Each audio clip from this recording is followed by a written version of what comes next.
Welcome to All About Stocks. You're watching ET Now. We've had a very interesting week at the markets. Although it might seem like the markets ended flat, we saw action in mid and small cap stocks for the first time. We saw FIIs bring in money and prefer India over other emerging markets. We're going to tell you over the next half hour what your investment strategy should be and how you should be approaching this market to make the most money. We'll also answer the questions you sent in during the week. Now remember, if you have any question about a stock you've bought, feel free to write to us. Our email ID is at the bottom of your screen. I'm going to bring in my colleague Ajay, who's going to give us an update on all the market action. Ajay, you're also holding in your hand a report by Credit Suisse about the election strategy. Tell us what's in it. Well, it was a not very eventful week for the Indian equities. In fact, the blue chips were cooling off. We saw very flat kind of a performance coming in for Nifty and Sensex if you look at the data till Friday. But there was a massive outperformance which was reflected in the broader market. So there was definitely activity happening in mid-cap and small-cap end of the market, which saw some pretty handsome gains. In fact, if you look at how FII remained buyers throughout the week, almost on a daily basis, it explains that a lot of that money is actually flowing into broader market indices. In fact, Nifty did see some resistance around the 6,500 mark as well. Most days, every time it went higher, upwards of 6,500, it was attracting a lot of fresh shorting as far as traders from the trading community is concerned. However, most of the traders on the street believe that it's just a consolidation move happening as far as blue chips are concerned. Broader markets offer much more value and hence should be looked at a little more closely. In fact, they recommend buying good quality stocks on dips on expectation that at least 4 to 6 weeks this kind of uptrend will continue as far as Indian equities are concerned. And a strengthening rupee also provided a lot of support to Indian equities this time around. However, it was a slight pressure coming in from global cues, because after Jane Yellen comments of the FOMC meet, there was some pressure seen in the global equities. Probably that's why blue chips were slightly weak this time around. Very interesting poll report being put out by Credit Suisse this time around, saying that so much exuberism only about election as an event may not be warranted. In fact, we need to be cautious about this kind of a bull run. They go on to say that even BJP leadership may not really kickstart the investment cycle in a hurry, because there are massive bottlenecks in infrastructure, power and several large sectors which may take years if not months to be eased out, and hence the kind of rally we are seeing in high beta, especially financials, industrials, all of that may peter out going forward, even in a best case scenario if Modi does become the Prime Minister. They also say that it's improved macros which are largely attributed to the capital flows which are coming into our country from the FII side, and hence they say that one should be a buyer on decline in areas which are safe, not areas which have run up very sharply. If you look at their allocation, they are recommending buying NBFC space on expectation that gradually rates may start easing out and cost of funding for most of the NBFCs will go lower. They are recommending selling all the high beta large cap stock which have rallied most. So SBI, L&T, BHEL, Ultratech Cement, all of these are the top sell calls. They recommend buying stocks like Reliance, TCS, ITC, Maruti and Godrej Consumer, which they considered as a safe bet for the next couple of months. All right, Ajay, thank you so much for that update. Joining us this week is Gaurang Shah, Vice President at Geojit BNP Paribas. Gaurang, thank you so much for joining us. It's been an interesting week at the markets. While, the Sensex and the Nifty might not seem to have moved too much through the week, very interesting movement among mid and small caps. Does this mean that the mid caps are finally joining the party? Should we be increasing our allocation to mid caps, or should we be a little, wary about what we add to our portfolio at this point? Well, thank you, Fayan. It's always a pleasure to be on your show. My understanding is that we've seen a lot of sectorial rotation changes happening. Even in that, you've seen some stock-specific moves going up, even in the large cap, even in the small cap. The worry part is that, when you don't have much strong fundamentals backing in sectors like shipping, which has been moving over the last couple of days, I get a little bit cautious advising investors to get into it. There has not been much of freight change, revision upwards. The Baltic Index, which is an indicator, does not give you that kind of indication, nor has been, excess of exports started to pick up that the shipping companies have to go up. Similarly, some of the other, small and mid-cap stocks, lesser known names, on back of huge volumes, the price movement is seen upwards. Now you may call this as a price and volume breakout, which can take some of these stocks in the mid cap and small cap to a little bit more higher level. Don't deny that. But when you are going and buying into small cap and mid cap, it's going to be prudent if you have in mind which sectors you want to go into, rather than just putting your finger on any stock and putting your money over there. That's going to be turning out lethal over a longer period of time. So I'm not saying that you should not buy into small or mid caps, but it is going to be more important into which sectors are you buying those mid cap and small cap. And of course, large caps have always created wealth for investors. You should have a little bit of exposure to large caps. At the same time, selective mid caps in very few selective sectors. Okay, so I have a couple of counter questions for you. When you say that we should have both mid and small cap, can you give us an ideal allocation breakup? How much should we have in large cap right now, and how much should we have in mid caps?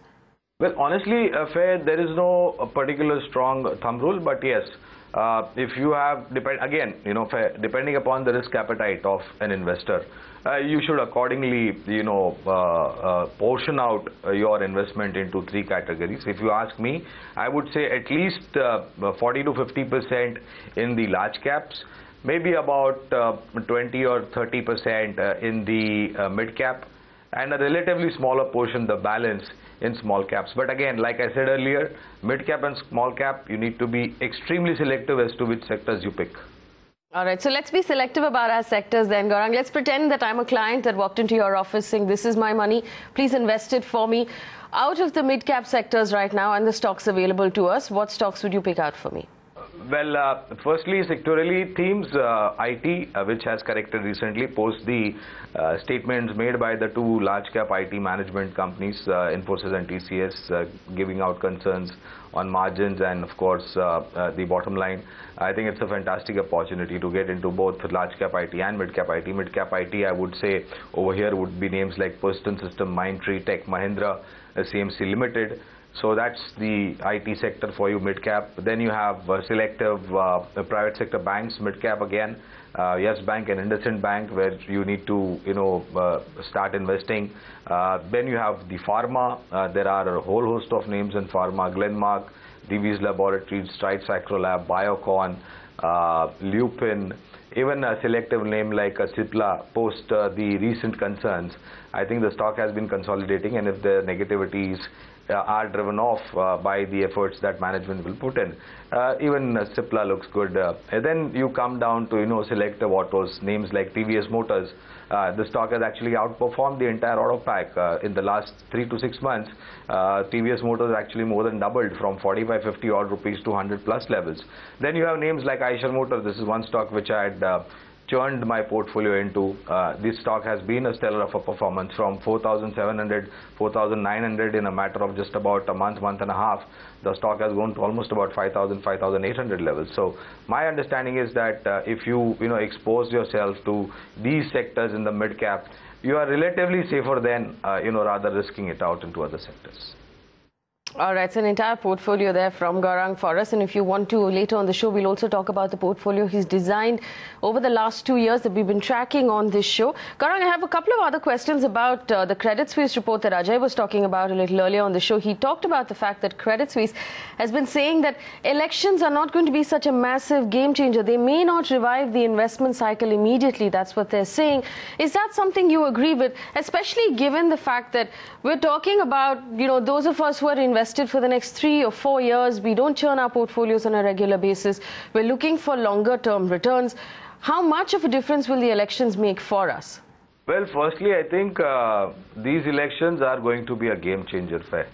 And over the last election and this election, in the last 5 years that is, a lot has changed as far as the way Indian voters go and vote, both urban and rural. And the kind of information that is available to them is humongous.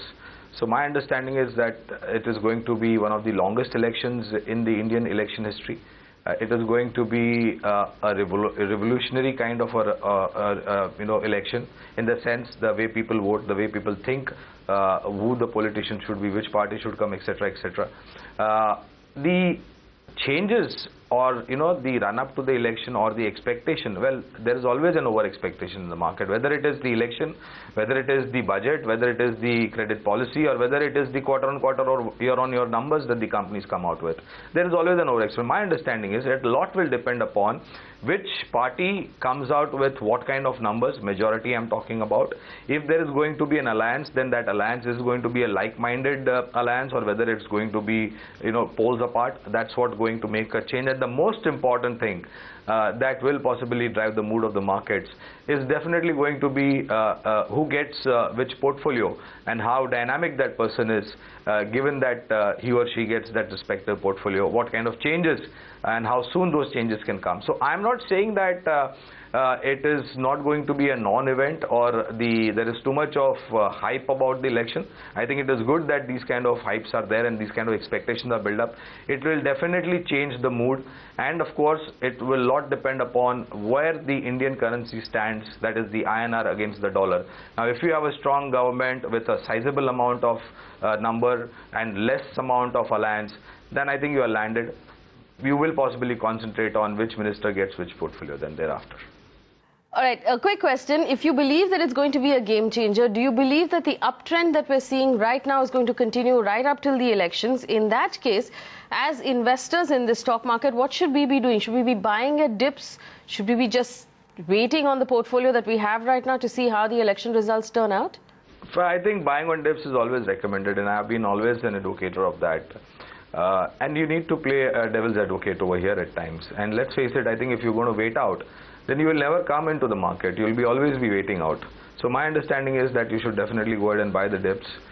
All right, so corrections are always an opportunity to buy in the market. We have a question from Prandesh who's written in. Now, you talked about the fact that you believe that the IT sector right now, given the correction we've seen over the last week, is attractive. He holds 100 shares of TCS, which he bought at 16 and 5 rupees. He wants to know if you should continue holding that stock. I'm going to put TCS, the 52-week chart on your screen right now. Gaurang, if you look at how it's done over the last 1 year, how much more steam do you expect this stock to have? And would you recommend that Prandesh buy more stock at this point? Well, this correction that we saw in TCS and Infosys post the management commentary, both these stocks actually have recovered. So it only, signifies the kind of belief and strength and confidence the market and the investors has in both these stocks. And now take, for example, TCS and Infosys giving out concern as far as margins are concerned, the entire IT pack corrects. We have reiterated our buy recommendation for a very long time. In fact, we have revised our targets upward on Infosys to 4,050, and on TCS we have revised our targets to 2,650. Now let me be a little bit more detail over here. In case if the concerns that the management has given out, it does not really translate into much of negative impact on the margins and the profitability, then I think you will have very soon price targets getting revised much more upwards. So there is an opportunity to buy TCS on this correction and Infosys along with other IT names. I would say hold on to it with a target of 2,650 from a 1-year time horizon, and see what the impact is in the next quarter or two of the statements on the concerns that management has said.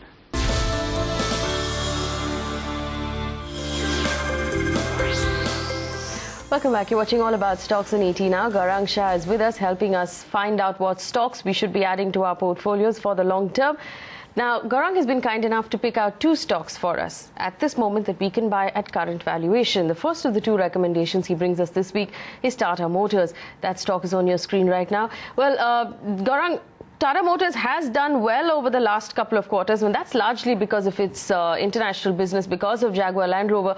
When do you expect its Indian business to recover and start showing us numbers again? Well, the company on the domestic business has taken initiative. They have launched 2 models, and I guess there are going to be another couple of more models that will be launched to revive the domestic business, which has been suffering and actually seen a downtake, a degrowth, both in terms of month-on-month sales numbers as well as the market share.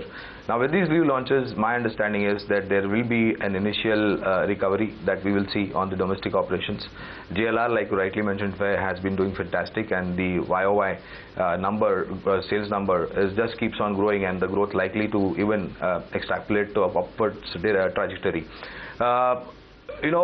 if you take a combination where JLR's contribution only improves and a contribution from the domestic business, that is the brand Tata Motors, starts to revive, start to regain market share, the month-on-month sales number actually starts to improve, commercial vehicle, light commercial vehicle, heavy commercial vehicle segment doing relatively better, then you have a perfect combination of a stock which can give you an outperformance.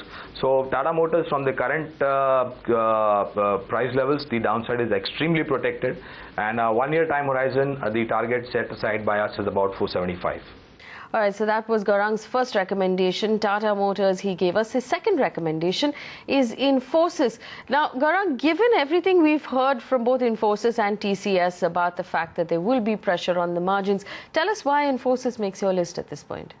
Well, first of all, I feel the concern on the commentary or the issues that the management gave out has been overdone. And like I said, the correction that we saw is more of a sentimental knee-jerk reaction rather than any fundamental issue. So we continue to believe that recovery in US, Europe will definitely drive the performance on the better side. There may be a little bit of concern or a downtake or a squeeze in terms of margins and profitability, maybe for a quarter or two. But if I have to believe the management commentary, I also have to believe what they said is that I identified the problem, and I don't think it's going to be a difficult time for the top management of Infosys to iron out those issues and again get back to the growth trajectory.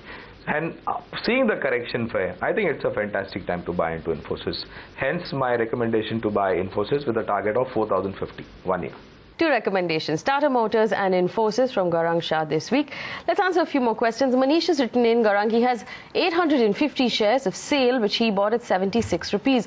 He wants to know if he should hold on to that stock. He's losing a fair bit of money at this point on this stock. What's your call on SAIL? Well, actually, the entire metal pack has started to perform to a certain extent. That's the good part for him because he's bought SAIL. Even on Friday, we saw some amount of outperformance sectorally if you see the metal index. So, but overall, I think from a longer time horizon, I'm not too optimistic on SAIL, and I would say that if you get an opportunity, try to book your loss. You bought it at 76. If the stock goes upwards towards 3-4% from the current levels where it is closed on Friday, you sell it off and you buy into something called Tata Global Beverages. I think I've spoken about this stock for a number of times on your channel with your colleagues. We maintain a price target of 210, and I think it's a consumption theme, a presence in domestic and overseas market, and of course a tailwind of foreign currency revenues. All right, Tata Global Beverages there. We have another question from Prabhakar, who's written in 150 shares of NMDC, which he bought at 155 rupees. Should he continue holding on to this stock? Gaurang? I've never been a great fan of some of these PSU names, and my understanding is that there is a lot of headwinds. So again, I would say sell out from here, buy into a Yes Bank. I have just laid in front of you the kind of picture that we expect on the interest rate scenario, and given the turnaround story and of course the performance coming back in Yes Bank, our target is 485. So it's prudent to sell it out and buy into a Yes Bank. All right, and if you're not a big fan of PSU names, then this one's not going to impress you either. Ramesh has written in 500 shares, Petronet LNG. Bought at 145 rupees. Should he hold on to that stock? The management's been talking about the demand for natural gas going up, but is that enough to impress you, Gaurang? Investment in new capacity has augured well, but again, a lot will depend upon how much of debottlenecking has worked in favor of this particular company as far as the Kochi facility is concerned. So I would say if you are not in a hurry, hold on to it. You will definitely get a profitable exit at 165. It's not going to be a flyer of a return, but something is better than nothing.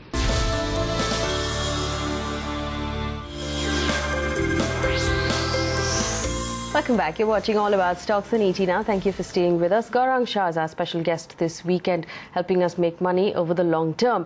Now, those of you who watch this show regularly, you know Gaurang designed a portfolio for us on the 14th of December 2012. We've been tracking that portfolio with him every time he comes in on the show. It's so far made an overall gain of 17.13%. Compare that to the Nifty over the same period. It's up about 10%.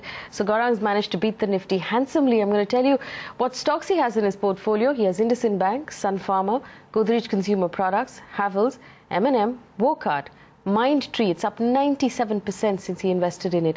Apollo Hospitals, Eicher Motors that we added about a month ago. That's up 23%.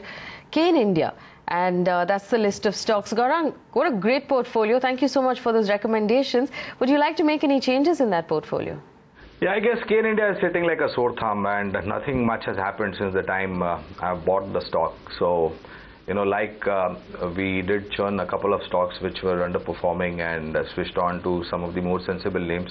That has actually improved the performance of the entire model portfolio that I brought down. So I'm going to sell out Kane India. And since we were discussing at length of IT sector, and given the correction, it's an opportunity to buy, I would sell off Kane India and buy into an Infosys.